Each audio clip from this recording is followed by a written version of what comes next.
Olá, sejam muito bem-vindos à Escola Bíblica do podcast do projeto Orais Sem Cessar. Eu sou Michele Monaretti. Nós estamos estudando o livro de Atos. Hoje nós vamos ver sobre Ananias e Safira e sobre a segunda prisão dos apóstolos. Mas antes, eu quero convidar você para a FEFIC, a Feira de Ficção e Cultura Cristã, que vai acontecer em São Paulo nos dias 16, 17, 18 e 19 de julho na Universidade Presbiteriana Mackenzie. A entrada é gratuita, mas você precisa retirar os seus ingressos no site da FEFIC, www.fefic.com.br. O projeto Orais Sem Cessar estará lá com seu livro As Sete Igrejas do Apocalipse, Qual Delas é Você? Uma visão cristã sobre o comportamento humano. Te espero lá. Na última escola bíblica, nós vimos a respeito de João e Pedro perante o Sinédrio, e ainda falamos ali sobre a igreja em oração, né, por causa da prisão dos apóstolos. Hoje nós vamos, como eu falei, começar falando um pouco de Ananias e Safira. Conforme está escrito ali no livro de Atos, no capítulo 5, fala que os cristãos, após provarem o amor de Cristo, se moveram de íntima compaixão para com os menos favorecidos, né? E vendiam ali as suas propriedades, depositando o valor dos bens alcançados aos pés dos apóstolos, que com amor e cuidado distribuía a quantos necessitavam.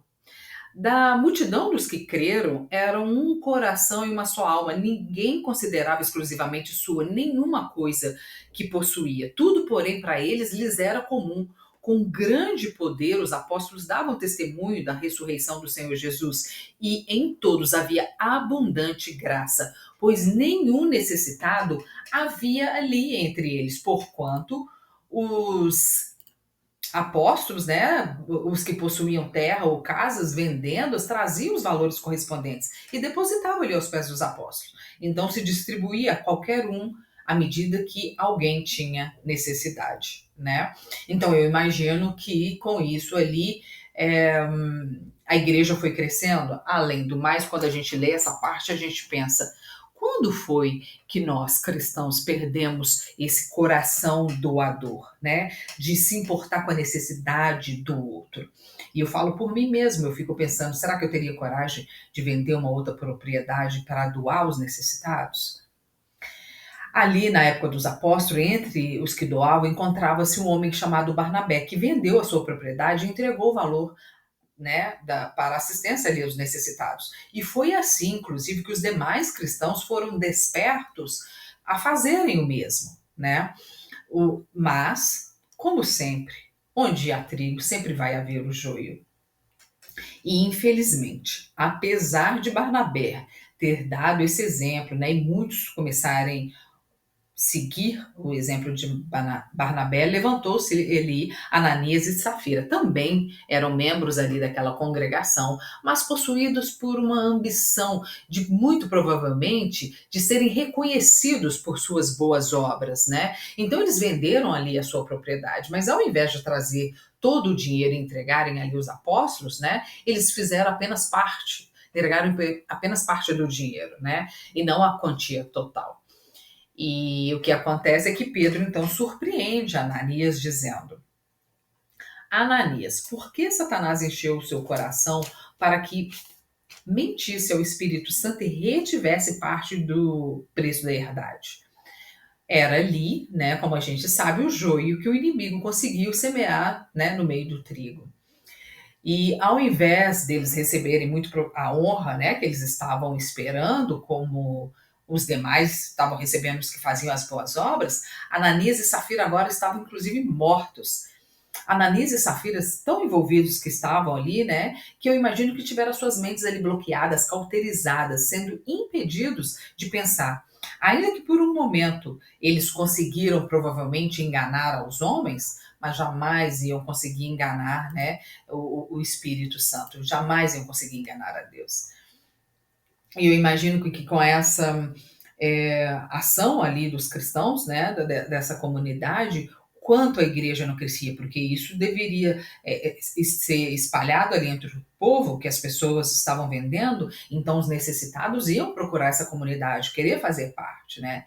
E claro, é, com esse crescimento vai ter também ali um levante.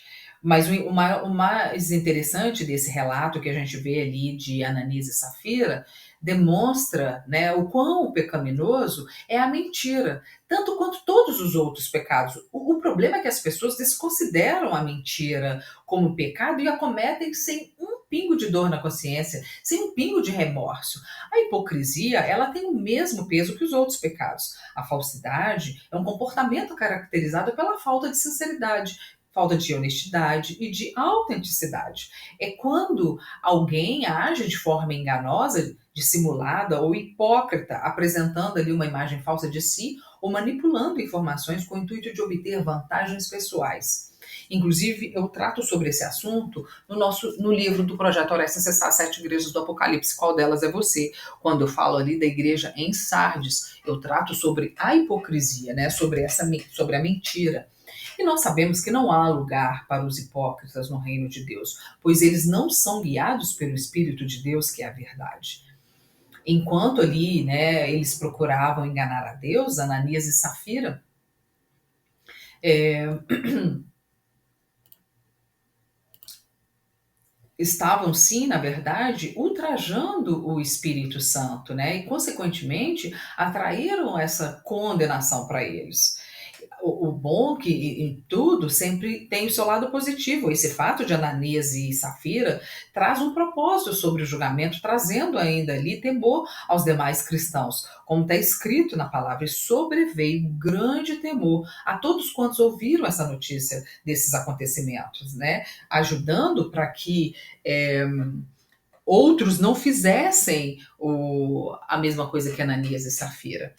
E com isso, como eu estava falando, quando estava acontecendo essa doação ali dessa comunidade cristã, a igreja estava crescendo, e claro, foi levantado veio outro levante ali das autoridades, né, dos fariseus, dos saduceus, com o propósito de impedir essa ação da igreja, de as autoridades religiosas de Israel mandaram prender novamente os apóstolos, apesar, né, inclusive dessa hostilidade, né, que eles mostravam nessa ação, eles não tiveram muito êxito, graças a Deus. Nessa segunda tentativa de prisão contra os apóstolos, inclusive Deus levanta ali a figura de Gamaliel, né, que ele deu ainda um conselho ali moderado para que o Sinédrio deixasse em paz os apóstolos, dizendo ainda que eles poderiam estar lutando contra o próprio Deus.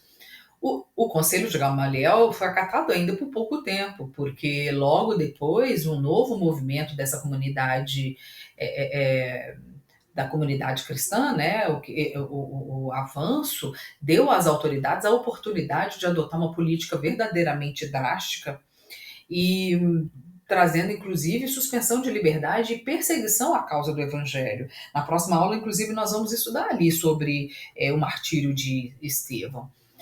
Mas, conforme, inclusive, nós já temos estudado, nós vimos isso no estudo dos evangelhos, cada grupo tinha ali suas razões para não suportar a pregação dos apóstolos.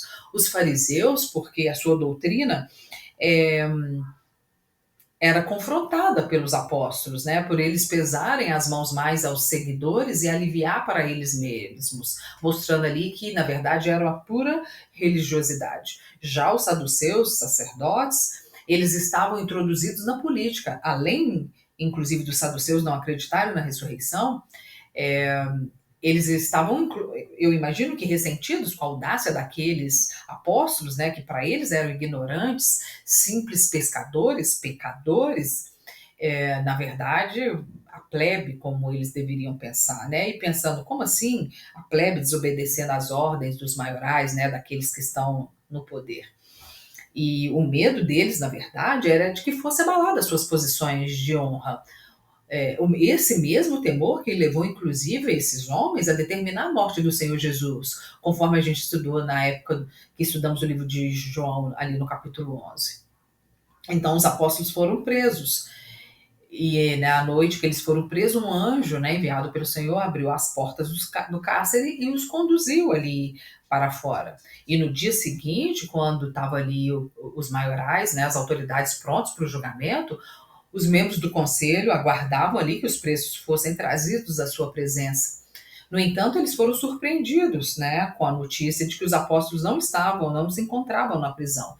E mais surpresos ainda devem ter ficado quando ouviram o que está escrito na palavra: Eis que os homens que recolhestes no cárcere não estão, né, estão no templo ainda ensinando o povo. Ou seja, além de não estar no cárcere, ainda estavam ali ensinando o povo novamente. Então, claro que depois que eles ainda viram que, além dos apóstolos não estarem presos, ainda estavam ensinando o povo novamente, eles mandaram ali que o capitão e seus servidores fossem buscar os apóstolos, né? E eles foram novamente interrogados, porque eles insistiam em ensinar no nome de Jesus. E eles responderam o que deixou, inclusive, de exemplo para nós: mais importa obedecer a Deus do que aos homens, né? Um grande ensinamento para nós. E eles continuaram a testemunhar de Jesus. E se não fosse a interferência ali de Gamaliel, eu imagino que os apóstolos muito provavelmente teriam sido, inclusive, apedrejados, né? Gamaliel, ele foi mestre inclusive de Saulo. Ele foi um rabino mais ilustre do seu tempo e líder do partido dos fariseus ali no Sinédrio. Teudas, a quem Gamaliel se referiu, foi um mágico que, segundo o relato do historiador Flávio Josefo, guiou um bando de adeptos seus ao Jordão, prometendo separar as águas para que atravessassem a pé, enxutos, como fizera Israel ali nos dias de Josué. Teudas, então, foi considerado um elemento perigoso e foi atacado e morto por soldados enviados ali pelo procurador Fado. Judas também foi mencionado por Gamaliel como perseguidor dos seguidores de Cristo. Assim como Teudas, ele também foi morto juntamente com parte dos seus adeptos. E após citar esses dois exemplos, Gamaliel deu um sábio parecer ali, né, ao pessoal ali no Sinédrio, dizendo: dai de mão a estes homens e deixai-os, porque se este conselho ou esta obra é de homens, se desfará, mas se não for, eles poderiam estar se encontrando lutando contra o próprio Deus. Sábio conselho, né? E mais uma vez as mãos do Senhor ali para levantar um homem que tinha autoridade e era respeitável ali no meio deles, para que eles ouvissem e desse ali ainda mais um tempo para que os apóstolos continuassem com a sua missão. Na próxima aula, nós vamos abordar o crescimento da igreja, né, falando ali, inclusive, da instituição dos diáconos e o martírio de Estevão. Espero que vocês estejam gostando e por hoje é só. Acompanhem as próximas aulas do podcast do projeto Orai Sem Cessar.